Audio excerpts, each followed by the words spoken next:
Buenos días, mi nombre es Carlos Escriba Perales, soy alumno de la Universidad de Extremadura, donde curso el máster universitario en formación pedagógica y didáctica para profesorado de la FP.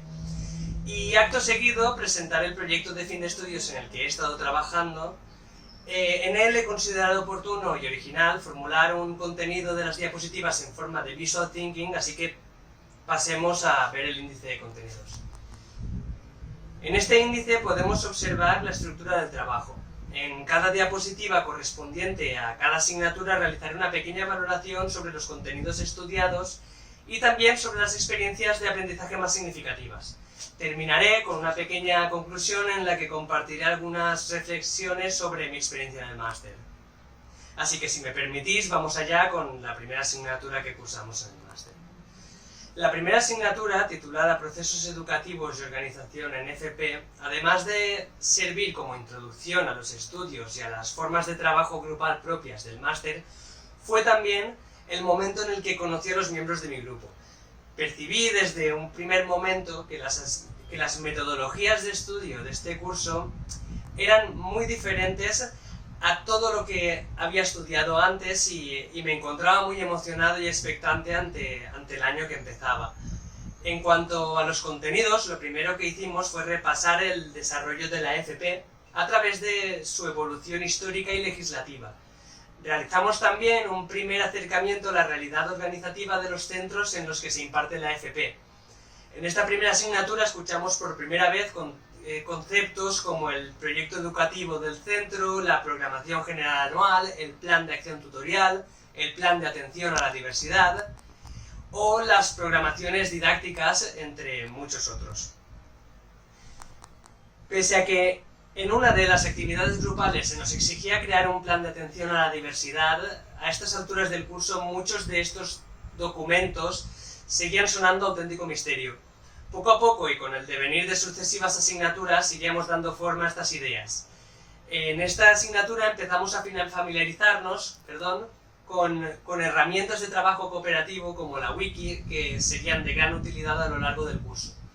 La asignatura fue una buena asignatura de introducción con muchos elementos que dotaron de contexto a los estudios que acababan de empezar.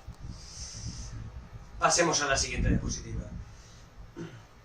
La segunda asignatura, titulada Psicología del ciclo vital, despertaba mucho interés en mí. Siempre me he sentido muy atraído por la ciencia de la psicología y tenía muchas esperanzas depositadas en ella.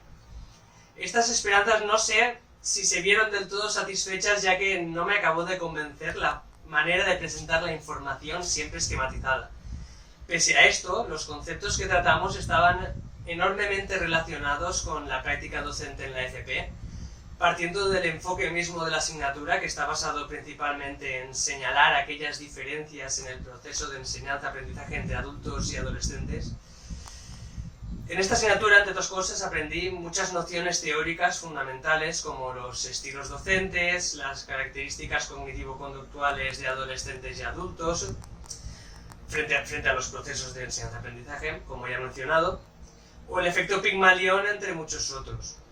Respecto a la esquematización de los contenidos, que fue la parte que menos me convenció, habría preferido un volcado de la información en forma de texto tradicional y ser yo mismo quien esquematizara la información, ya que cuando no tienes apenas nociones previas, muchos conceptos da la sensación de que no quedan bien explicados, otros parecen estar algo descontextualizados, y esto acabó pesando en una asignatura tan teórica como esta, especialmente.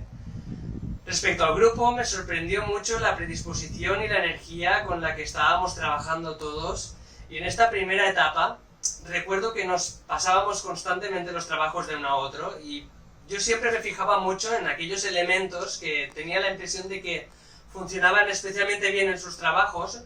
Ya puede ser el formato o ya puede ser la manera de estructurar la información, para después, hacer este recogido de datos para después aplicarlos yo también. Y recuerdo por ello que aprendí muchísimo de mis compañeros en esta etapa. Vayamos a la siguiente asignatura. En la siguiente asignatura, titulada Aprendizaje y personalidad en contextos educativos, continuamos por el sendero marcado por el estudio psicológico del comportamiento de alumnos y docentes. Pero esta vez dimos un sensible giro hacia la parte más relacionada con el aprendizaje. a la parte más pedagógica de la psicología, si se puede llamar así, ya que desde el primer momento nos preocupamos por definir el concepto de aprendizaje. Para mí, que soy un novato en todo lo relacionado con la psicología y la pedagogía, hace poco fue muy evocadora una definición que leí en un libro extraído de la bibliografía de esta misma asignatura, que decía algo como: la psicología intenta dar respuesta a cómo aprenden nuestros alumnos, mientras que la pedagogía intenta dar respuesta a cómo enseñar nosotros como profesores. Pues bien, en esta asignatura, que podríamos llamar psicopedagógica, pienso que nos centramos un poco más en la parte de enseñar, y aquí tratamos factores personales del aprendizaje y entramos de lleno en estrategias de aprendizaje como mapas mentales, mapas conceptuales, resúmenes, esquemas, analogías, etc. Pero sobre todo, y una de las cosas en las que más hincapié hicimos tanto en los debates como en los trabajos, fue el concepto de aprendizaje cooperativo. Aprendimos desde su definición hasta estrategias para ponerlo en marcha en la clase, y sobre esto tengo la impresión personal de que el aprendizaje cooperativo es algo que ha cambiado bastante la actitud en la que los profesores afrontan la planificación docente. Y esta asignatura me da la impresión de que ponía esfuerzos en recalcar esta idea. Pasemos a la siguiente diapositiva. En la siguiente asignatura, titulado Contexto social y diferencias individuales, se podría decir que, de alguna manera, abrimos el foco para obtener una imagen de la educación con un mayor angular que nos lleva a analizar asuntos estructurales de la propia educación, como por ejemplo el papel que juega esta en la sociedad o el papel de la familia dentro de la educación, así como grandes retos de la educación como son la inclusividad, como es la educación en la diversidad, como es la igualdad de oportunidades. Y recuerdo sobre estos, sobre educación en las aulas y en el seno familiar, recuerdo sobre ello que hablamos largo y tendido en aquel videoforo en el que debatimos las ideas del juez Emilio Calatayud, que esta actividad dio para una gran cantidad de réplicas y contrarréplicas que creo que acabaron enriqueciendo profundamente el estudio de la asignatura. Con todo lo expuesto, quizás el punto en el que más profundizamos y que más relevancia obtendría en sucesivas asignaturas es el punto de la atención a la diversidad, y que pese a que me costó un poco aprender los contenidos de este punto, debo decir que la labor de las profesoras Raquel, Ina y Rosario a la hora de crear el temario para esta asignatura fue genial. El contenido está muy bien escrito, muy bien estructurado y este tipo de cosas son las que te hacen la vida fácil a la hora de estudiar los contenidos de una asignatura. Pasamos diapositiva. En la siguiente asignatura, titulada Fundamentos Pedagógicos y Diseño Curricular en la FP, la primera de las asignaturas específicas, entramos de lleno en la planificación pedagógica. En materia de contenidos, en este punto empezamos a descubrir y familiarizarnos con el currículo y los elementos curriculares. También realizamos un estudio más detallado de la programación didáctica y las unidades de trabajo. Una vez más, los profesores otorgaban una importancia capital al aprendizaje colaborativo y el aprendizaje basado en proyectos. A través de las actividades continuamos con el repaso a los fundamentos psicopedagógicos y a la vez seguimos ahondando en la vertiente legislativa. Ante esta última parte recuerdo haber estado bastante perdido al principio de una de las actividades en las que teníamos que desarrollar conjuntamente una unidad de trabajo, pero es cierto que en momentos como este es donde de verdad se valora y se agradece el trabajo grupal, ya que entre todos, conseguimos salir adelante con una actividad grupal muy decente, o pienso yo que era muy decente, y conseguimos edificar en poco tiempo algo que por nuestra propia cuenta me da la impresión de que hubiera costado algo más.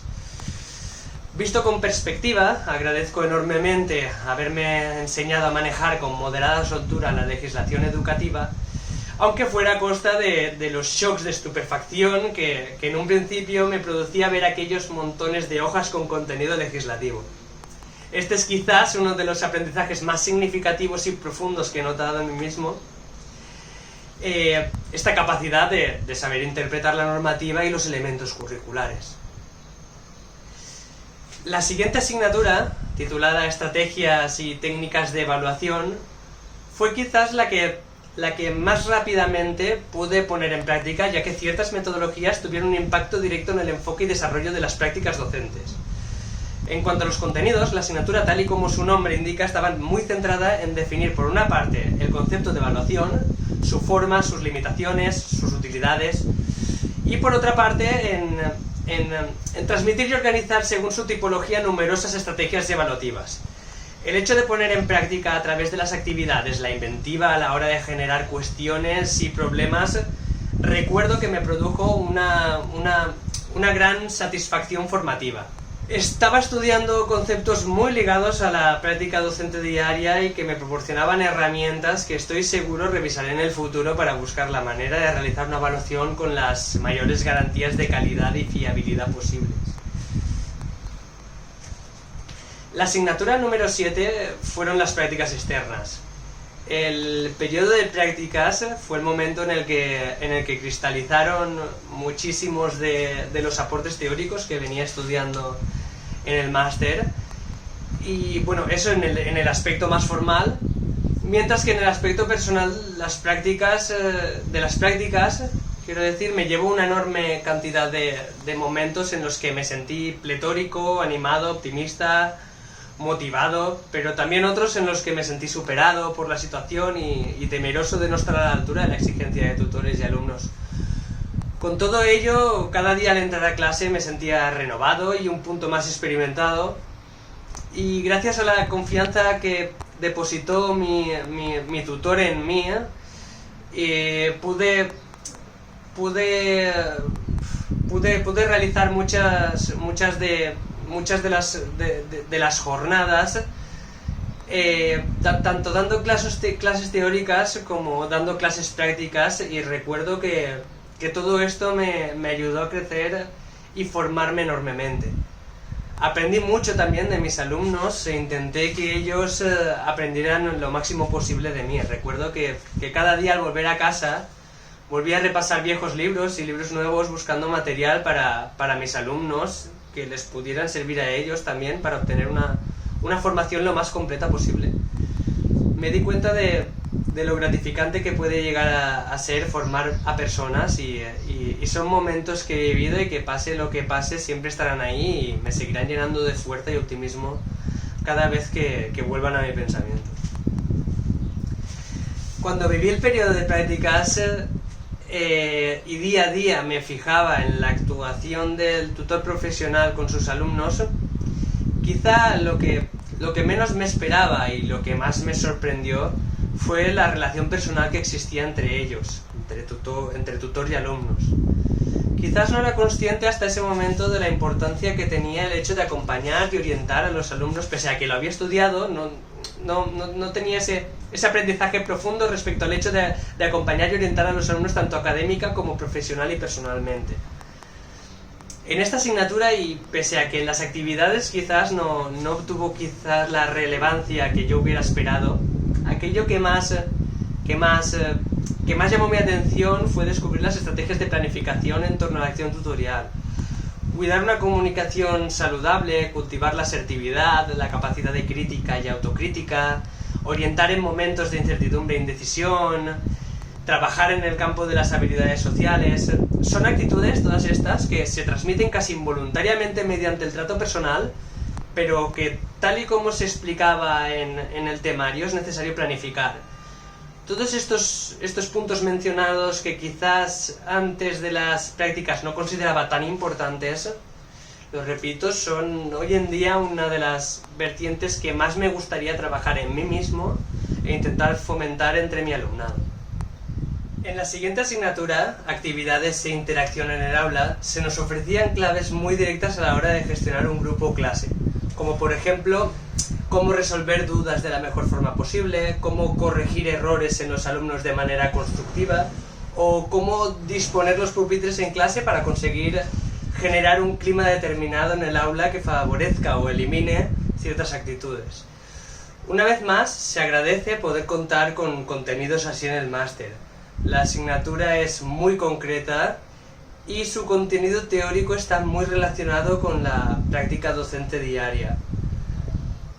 La siguiente asignatura, Innovación Docente e Iniciación a la Investigación Educativa, fue quizás una de las que menos carga teórica llevaba, pero que sin embargo nos ponía a trabajar de lleno en las TIC.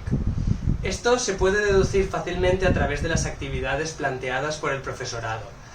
Mi grupo decidió seleccionar las actividades 1, 2 y 4, en las que debíamos elaborar, por una parte, un vídeo explicativo, en otro un visual thinking y en la última un proyecto de gamificación.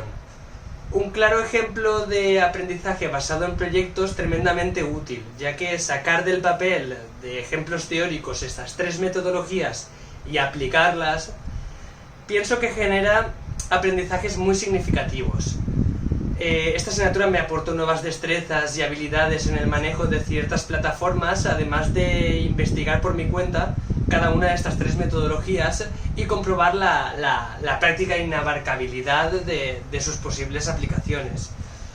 Tuve suerte, o tuvimos suerte, de poder realizar en equipo estas actividades, ya que la posibilidad de exponer y comentar en nuestro grupo interno aquellos nuevos hallazgos que íbamos haciendo nos proporcionaba muchos conocimientos extra que multiplicaron exponencialmente la capacidad de realización de las tareas y la velocidad de aprendizaje de los métodos.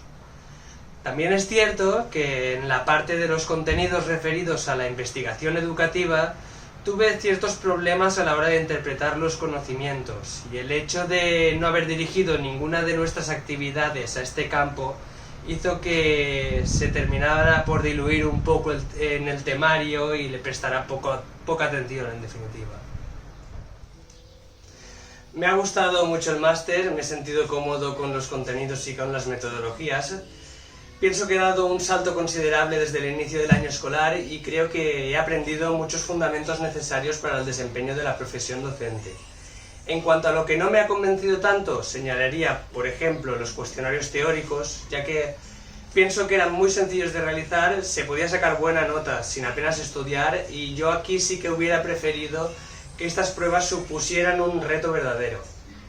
La naturaleza online de los contenidos también tiene sus carencias intrínsecas, como por ejemplo una falta de cercanía con los compañeros o con los profesores, pero pienso que en este máster tanto los trabajos cooperativos como los proyectos han suplido muy bien esta carencia, obligándonos a participar en grupo y generando vínculos de interdependencia positiva.